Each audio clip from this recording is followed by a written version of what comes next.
sa pagiging stress reliever for mental health, hanggang sa pag-arangkada as hobby. Cycling is life para kay Asia's multimedia star Alden Richards. Patunay riyan ng recent bike ride niya sa matarik na ruta sa Italy. Sabi ni Alden, halos sumuko na siya. Pero na-realize niya kung bakit niya ito ginagawa. With cycling, that is something I can say na akin lang siya.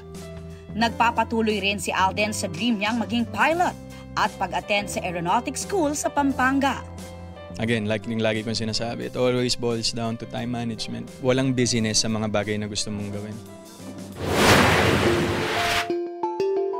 Sina Kapuso comedy genius Michael V. at Beauty Empire star Kylene Alcantara ang ilan sa celebrities na nag-book reading. I need 50 sick people, sasabihin ni Ishma. I want to see the sickness. Sasabihin pa niya, I have to see the disease. Hindi pwede ang may hika lang. Diyos ko, ayoko talaga ng impyerno. Sa launch ng 2 libro ni National Artist for Film and Broadcast Arts at GMA Entertainment Group Creative Consultant Ricky Lee sa Manila International Book Fair. Kaya kong buhatin lahat ng bagay sa mundo basta kasama ko ang pamilya ko. Sa Manila International Book Fair, may launch din si Kapuso big winner Mika Salamanca ng kanyang children's book na Lipad. Na-meet and greet niya rin ang fans sa book signing. Si multi-awarded journalist at State of the Nation anchor Atom Araulio naman, inilunsad ang kanyang libro na A View from the Ground.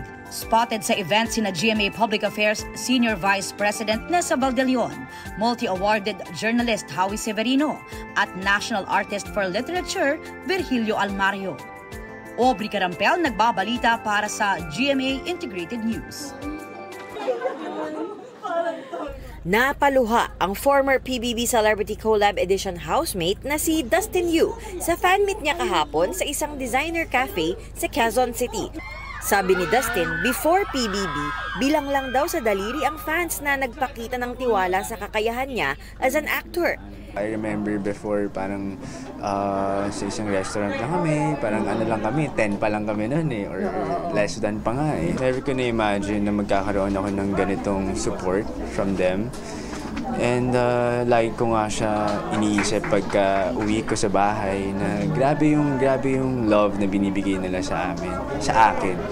Sabi ng fans, nagustuhan nila ang magandang pakikitungo sa kanila ng sparkle actor. Yung mga fans niya, tinuturing niya talaga na mahal niya talaga, parang pamilya niya. From LA ako eh. Wait lang, talagang lumipad ka pa from... Di nga... From Lower Antipolo. Ayun.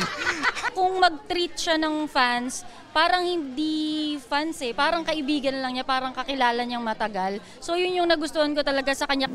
Gusto ko malaman yun na tuwing napapagod ako o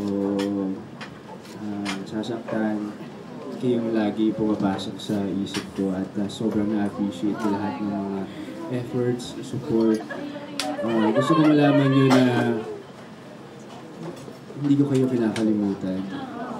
Kabilang sa mga pinagkakaabalahan ni Dustin ngayon ang shoot para sa pelikulang Love You So Bad. Sabi ni Dustin, nag-improve ang kanyang acting skills dahil sa kanilang acting workshop under actress and certified acting facilitator Ana Feleo. Iba yung pakiramdam na makakagawa ko ng pelikula sa Star Cinema, GMA Pictures, tsaka Regal Entertainment. Kung may papasalamatan ako dito, besides the producer, si Miss Ana talaga kasi ang dami niyang natulong sa amin. Ang dami niyang naparealize sa akin, ang yung nagpa-excite sa akin sa pelikulang ito. Athena Imperial, nagbabalita para sa GMA Integrated News.